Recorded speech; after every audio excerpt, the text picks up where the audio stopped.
Assalamualaikum warahmatullahi wabarakatuh. Halo teman-teman, selamat datang di podcast Dialog Kebangsaan. Sebelumnya, perkenalkan saya Siti Rutuyanti Botutihe selaku host pada podcast kali ini. Di podcast kali ini, temanya sangat menarik dan sangat relate untuk kita sebagai warga negara Indonesia. Untuk itu, saya ditemani oleh beberapa narasumber yang nantinya akan memberikan pandangan untuk kita sama-sama saling memahami dan saling belajar. Kita persilahkan terlebih dulu untuk kepada para narasumber memperkenalkan dirinya. Baik, terima kasih. Perkenalkan, nama saya Yusuf Ate Ibrahim. Saya entomolog kesehatan ahli pertama, instansi Dinas Kesehatan Kabupaten Belamongan Utara, Puskesmas Sangtombolang. Baik, terima kasih. Perkenalkan, nama saya Yunistia Wardapua SAP, Jabatan Analis Sumber Daya Manusia Aparatur Ahli Pertama, Unit Kerja Badan Kepegawaian dan Pengembangan Sumber Daya Manusia Kabupaten Bolaang Mongondo Utara. Halo, perkenalkan nama saya Karwila Ode, Jabatan Penata Kelola Penanaman Modal Ahli Pertama, Unit Kerja Dinas Penanaman Modal dan Pelayanan Terpadu Satu Pintu Kabupaten Bolaang Mongondo Utara. Terima kasih kepada para narasumber yang sudah menyempatkan hadir di podcast ini. Apa kabar Kak Yusuf, Kak Walda, Kak Amel? Sehat. Alhamdulillah. Jadi tema kita kali ini sangat familiar, yaitu terkait wawasan kebangsaan, bela negara, dan isu kontemporer.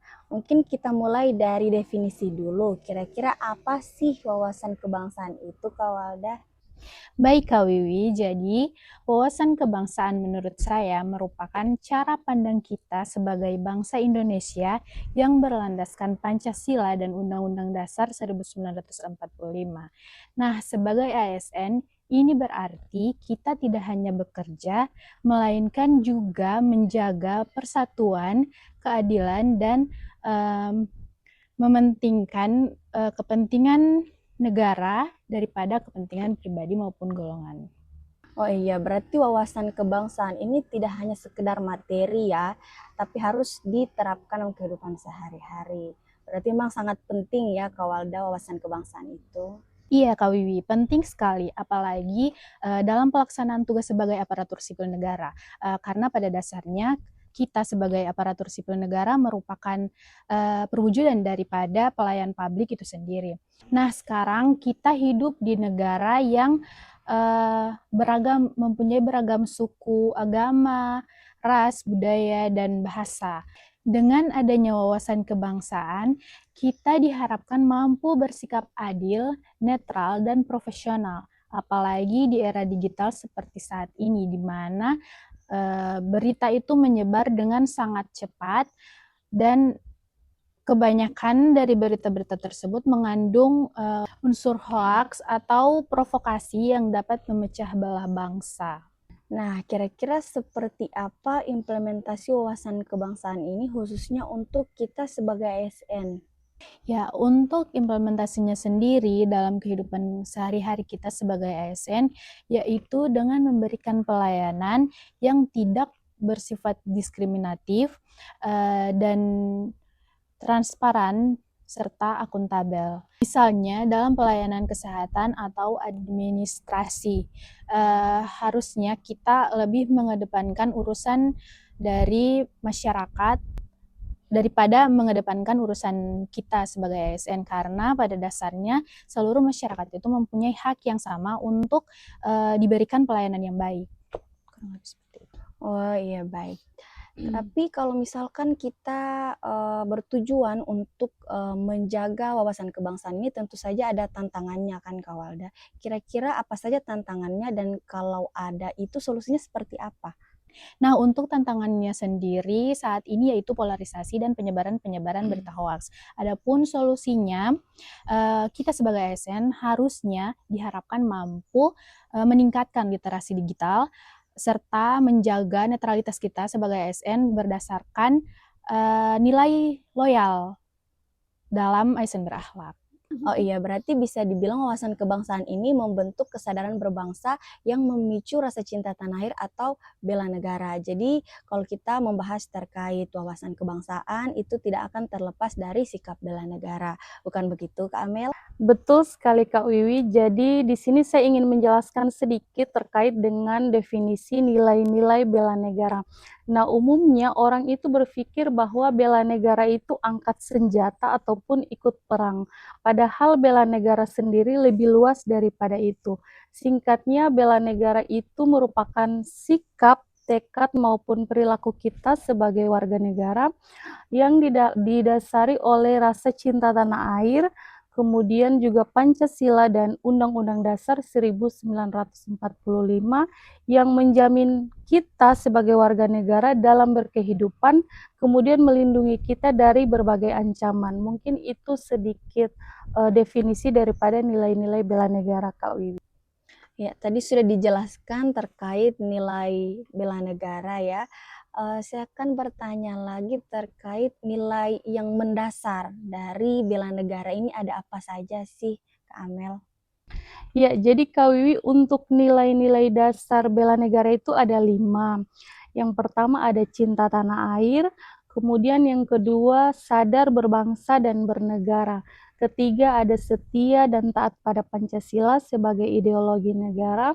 Kemudian selanjutnya itu rela berkorban untuk negara, dan yang terakhir kemampuan awal bela negara. Jadi itu merupakan nilai-nilai dasar untuk kita mengimplementasikan bela negara di kehidupan sehari-hari. Wah, jelas sekali ya teman-teman untuk nilai dasar sikap bela negara. Tapi saya pribadi penasaran nih, kira-kira di era generasi seperti saat ini, apa contoh relevan untuk kita menerapkan sikap bela negara?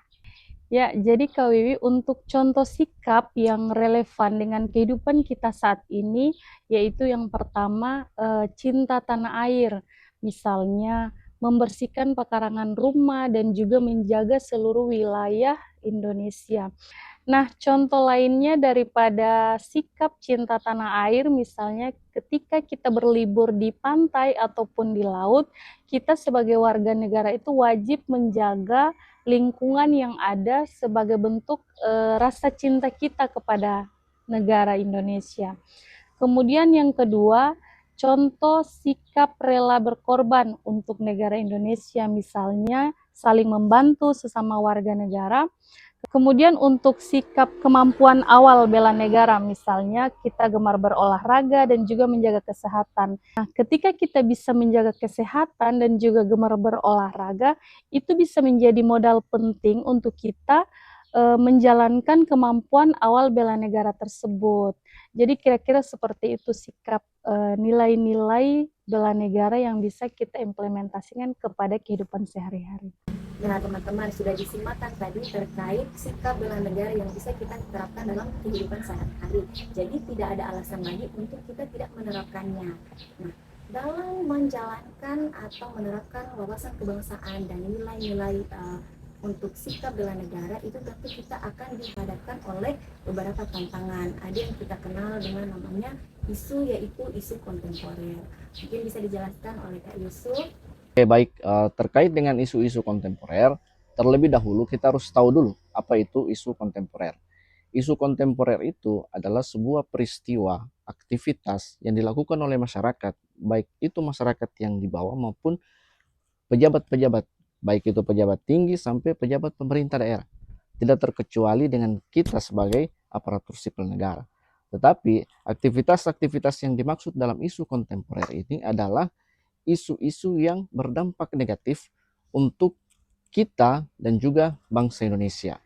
Untuk itu, untuk meredam isu-isu kontemporer saat ini, maka kita sebagai ASN harus bisa bagaimana menekan isu-isu ini supaya tidak semakin hari semakin besar. Saya kasih contoh satu terkait dengan peredaran narkotika. Saat ini, peredaran narkotika itu sudah memiliki modus yang baru. Modusnya adalah narkotika atau zatnya itu sudah dimasukkan ke dalam liquid rokok elektrik atau vape. Nah, terkait dengan rokok elektrik ini, di Indonesia saat ini sudah ada 3% dari masyarakat Indonesia yang menggunakan rokok elektrik. Oleh karena itu, modus terkait dengan pemasukan zat narkotika ke dalam liquid ini sudah akan sangat berpengaruh untuk kita masyarakat Indonesia. Apalagi saat ini yang paling banyak menggunakan rokok elektrik itu adalah anak-anak muda. Oleh karena itu, apabila ini kita tidak cegah saat ini, maka di masa-masa yang akan datang, penggunaan rokok elektrik ini bisa semakin hari semakin bertambah, sehingganya zat-zat narkoba yang dimasukkan ke dalam cairan liquid rokok elektrik ini akan semakin meluas. Oleh karena itu, kalau ini terus-terus kita biarkan, maka misi Indonesia Emas 2045 itu akan dipertanyakan kembali. Apakah ini kita bisa capai atau tidak?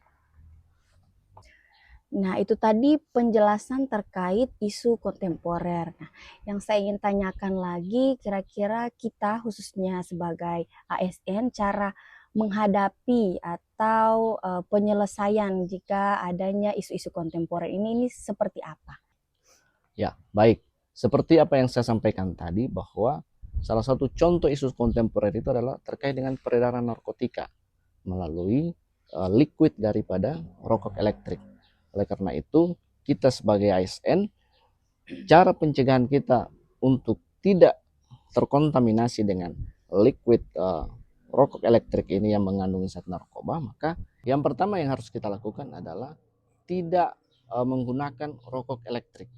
Ya, baik itu kita yang masih muda maupun yang sudah dewasa. Kemudian yang kedua, kita sebagai ASN harus menjadi role model, harus menjadi contoh bagi masyarakat yang lainnya untuk bagaimana bisa kita tidak akan menggunakan rokok elektrik yang mengandung zat-zat narkotika. Nah, teman-teman, saya rasa sudah sangat jelas penjelasan dari Kak Yusuf tadi terkait bagaimana kita bersikap untuk menghadapi isu-isu kontemporer yang bisa saja terjadi. Karena kita sebagai ASN ini mungkin saja kita melihat ada praktik-praktik tersebut, tapi dengan wawasan kebangsaan yang kita miliki dan nilai-nilai dasar bela negara yang kita pahami dan kita implementasikan, saya rasa kita dapat menghadapinya secara bijak. Ya. Mungkin yang terakhir saya persilakan kepada narasumber untuk memberikan pesan kepada generasi muda di luar sana terkait wawasan kebangsaan, bela negara, dan isu kontemporer yang mungkin saja terjadi.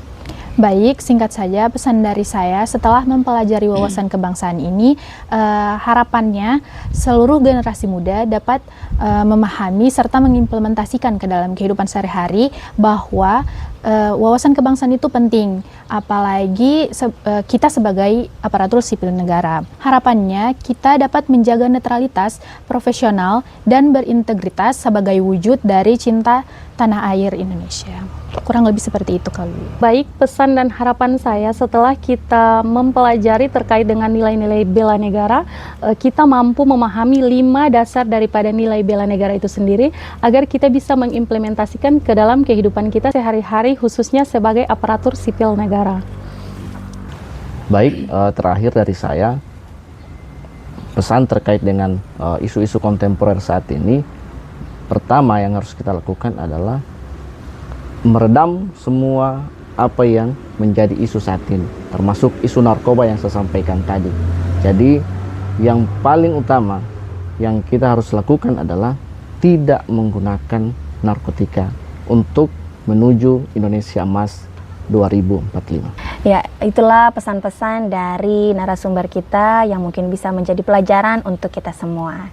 Sekian dari kami, kelas 1, kelompok 4, sub kelompok B, ASN berakhlak, berinovasi, berdampak, bangga melayani bangsa.